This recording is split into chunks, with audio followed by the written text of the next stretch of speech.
لا طیرہ فی الاسلام کہ اسلام کے اندر بدشگونی نہیں ہے، برا گمان رکھنا نہیں ہے، یا اسی طرح مختلف چیزوں کو اپنے لیے نقصان دہ ثابت کرنا یہ اسلام میں جائز نہیں ہے، یا کچھ چیزوں کی وجہ سے اپنے کاموں سے رک جانا یہ اسلام میں جائز نہیں ہے،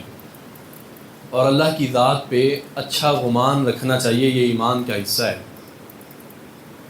اسی طرح اس کا دوسرا جز جو ہے، اسی کا جو حصہ ہے اس کو سمجھنے کی بہت زیادہ ضرورت ہے۔ یاد رکھیں یہ جو الفاظ ہیں اور یہ جو خیالات ہیں اور یہ جو سوچ ہے، اس کا اثر انسان کی زندگی کے اوپر، اس کے گھر کے اندر، اس کے معاشرے کے اندر،